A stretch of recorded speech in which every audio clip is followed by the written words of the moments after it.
Die 6 wichtigsten Punkte bei der Baufinanzierung, die du niemals vergessen solltest.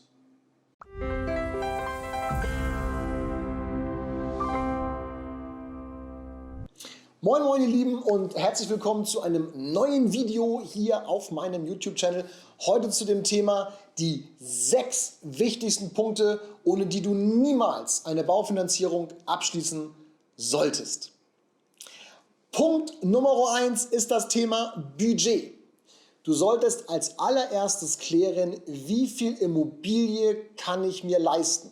Bevor es in eine Besichtigung geht, bevor du einen Suchauftrag eingibst in den gängigen Portalen, überlege bitte und schau und lass es von einem Experten auch prüfen, was für ein Budget du dir leisten kannst. Ich spreche da auf der einen Seite von dem Budget, von dem Volumen, aber auf der anderen Seite natürlich auch von der Tatsache, was kostet dich die Finanzierung monatlich? Was für ein Haushaltseinkommen haben wir? Welche Ausgaben haben wir? Und passt eine Finanzierung noch sauber dort rein? Ganz, ganz wichtiger Punkt. Erstens also, kümmere dich um das Budget. Dort kann ich dir nur empfehlen, klick mal auf meiner Seite auf den Budgetrechner und schau innerhalb von 20 Sekunden, was für ein Budget dir überhaupt für dein Projekt zur Verfügung steht und welche Bank dich dabei begleiten würde. Punkt Nummer 2 ist immer das Thema Eigenkapital. Es geht einfach darum zu schauen, wie viel Eigenkapital brauche ich eigentlich für mein Projekt und wie viel kann ich vielleicht auch aus dem Thema Eigenleistung darstellen. Eigenkapital ist einer der größten Geheimnisse sozusagen, das es draußen überhaupt gibt. Einige erzählen, du brauchst 40%, du brauchst 30, 10, 20. Na, was brauche ich denn jetzt eigentlich? Grundsätzlich rate ich immer dazu, so wenig Eigenkapital wie möglich und nur so viel wie auch nötig, um eine saubere Finanzierung darzustellen. Natürlich ist es so, je mehr Eigenkapital wir mitbringen, desto besser für die Bank, desto besser also auch der Zins, desto besser auch die Rate. D'accord. Auf der anderen Seite, wenn ich mich komplett nackt mache durch eine Finanzierung und ich gar keine Rücklagen mehr habe, ist es hoch fahrlässig. Gerade wenn ich baue, kommen immer mal wieder unvorhersehbare Dinge. Das heißt, ein Puffer sollte ich mir immer einbehalten. Eigenkapital daher schauen, es könnte beispielsweise Barvermögen sein, also auf dem Girokonto. Es könnte ein Depot sein, es könnten Rückkaufswerte einer Lebensversicherung sein. Ihr könnt beispielsweise eine Riester-Rentenversicherung, ein Riester-Depot, ein Riester-Bausparvertrag auch förderunschädlich entnehmen und als Eigenkapital einsetzen für den Kauf eures Häuschens, was ihr selber bewohnt. Ihr könnt der Bank aber auch erklären, dass ihr viel selber macht am Haus. Ja? Auch das ist Eigenleistung wie Eigenkapital. Beispielsweise, wenn ihr den Boden selber verlegt, wenn ihr die Wände selber streicht, wenn ihr den Rasen selber seht, den Zaun setzt, wie auch immer, Dinge, die ihr selber machen könnt, macht sie ruhig selber, das Geld spart ihr euch und ihr könnt es der Bank auch wiederum angeben als Eigenkapital. Also, zweiter Punkt, dringend bitte achten auf das Thema Eigenkapital. Dritter Punkt, ganz, ganz wichtig ist die Zinsbindung. Bei den Zinsen, die wir heute haben, kann ich euch nur raten, sichert euch immer im Rahmen eurer Haushaltsrechnung eine möglichst lange Zinsbindung. Warum sollte ich keine 30 Jahre Zinsbindung wählen, wenn ich trotzdem einen sexy Zins habe? So habt ihr die maximale Sicherheit, 30 Jahre Ruhe zu haben bei der Finanzierung. Entweder komplett durch zu sein, durch einen sogenannten Volltilger, 30, 35, 40 Jahre, ein Zins, eine Rate, keine Restschuld. Schaut also darauf, dass ihr eine möglichst lange Zinsbindung habt und trotzdem, viele von euch wissen es vielleicht, könnt ihr ja ein Darlehen nach 10 Jahren mit einer halbjährlichen Kündigungsfrist unter gewissen Voraussetzungen kündigen. Also warum sichert man sich nicht mit einem sexy Zins eine lange Zinsbindung und schaut trotzdem nach 10 Jahren, ob es draußen einen Zins gibt, der dann vielleicht besser ist, dann kündige ich das alte Darlehen und mache einfach ein neues. Auch diese Flexibilität bleibt euch erhalten. Aber dritter Tipp, unbedingt bei der heutigen Zinssituation, nehmt euch eine lange Zinsbindung. 30 Jahre, nicht ungewöhnlich. Also dritter Punkt, Zinsbindung. Vierter Punkt, solltet ihr unbedingt darauf achten, ein bisschen Flexibilität mit einzubauen. Ich höre immer wieder den Wunsch nach Sondertilgung. Sondertilgung bei einem Darlehen, wo ich vielleicht eine 1,5 Zins habe, sind meines Erachtens nicht zielführend. Warum nicht? Wenn ich eine Zinsbindung beispielsweise habe von 20 Jahren, nehmen wir mal einfach, und ich habe einen Zins von 1,5 und ihr tilgt jedes Jahr beispielsweise 10.000 € in dieses Darlehen rein, dann ist es ja wie Geld anlegen für 1,5%. Denn die 10.000 €, darauf zahlt ihr ja keine Zinsen mehr. Bedeutet also, ihr spart zunächst einmal Zinsen. Das, was sich aber nicht verändern wird, ist die Rate im Monat. Die wird gleich bleiben. Denn nur die Restschuld hintenrum wird minimiert. Außerdem ist dieses Geld, was ihr dort als Sondertilgung einzahlt, im Darlehen gefangen. Ihr kommt nicht mehr ran. Alternative dazu, vielleicht mal drüber nachdenken, legt ein gerne auch konservatives Investmentdepot an, packt dort ein paar Fonds rein, je nach eurem Risikoprofil. Lasst das Ding 20 Jahre laufen und schmeißt doch die Sondertilgung einfach dort rein, in dieses Depot. Lasst das 20 Jahre sich entwickeln. Wesentlich besserer Zins, trotz der Versteuerung der 25% ab einem gewissen Ertrag. Und zweitens kommt ihr an dieses Geld immer wieder ran. Immer wieder ran. Das heißt, ihr habt eine gewisse Liquiditätsreserve, die ihr euch auch aufbaut. Und dann nehmt doch lieber dieses Geld und macht nach 20 Jahren eine Sondertilgung mit dem Wert dieses Depots. Erstens also wesentlich bessere Verzinsung als in dem Darlehen. Euer Geld wird angelegt für 5-6% anstatt für 1,5. Zweiter Punkt ist, ihr kommt immer wieder ran an dieses Geld und habt es nicht in dem Darlehen gefangen. Zweite Geschichte, auch zum Thema Tilgung. Schaut mal drauf, dass wenn ihr noch nicht durch seid mit der Familienplanung, dass ihr den Tilgungssatz wechseln könnt.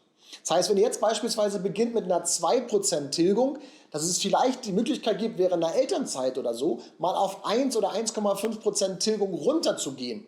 Einige Banken erlauben euch auch kostenlos einen Tilgungssatzwechsel, je nachdem, was von der Finanzierung ihr habt. Das heißt, ihr könnt während der Elternzeit die Tilgung mal auf 1% runterschrauben oder von 3 auf 2, wie auch immer, um danach sie wieder zu erhöhen. Tilgungssatzwechsel, also ganz interessante Komponente. Schaut mal drauf. Vierter wichtiger Punkt, denkt an die Sondertilgung, egal in welcher Möglichkeit, und denkt an den Tilgungssatzwechsel, um ein bisschen Flexibilität zu haben bei den Raten. Punkt Nummer 5 ist das Thema Förderung.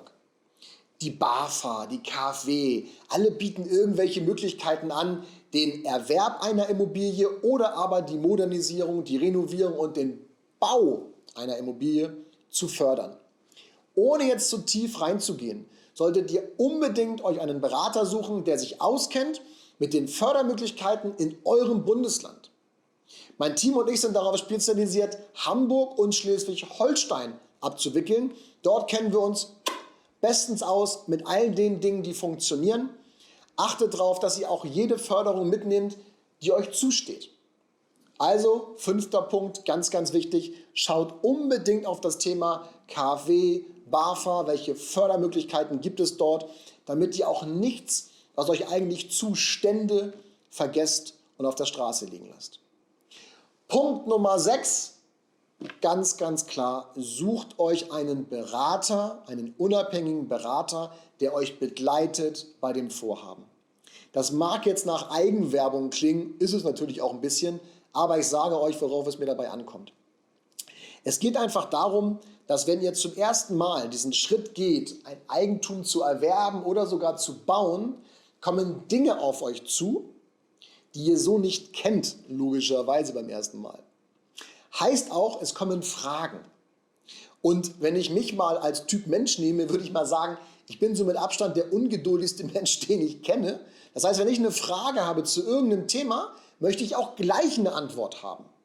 Und jetzt möchte ich nicht wieder auf irgendwelche Banken oder Filialen schießen, aber Fakt ist mal ganz einfach, sucht euch einen Berater, der im optimalen Fall 24 Stunden, 7 Tage die Woche, 365 Tage erreichbar ist und euch sofort eine Antwort gibt.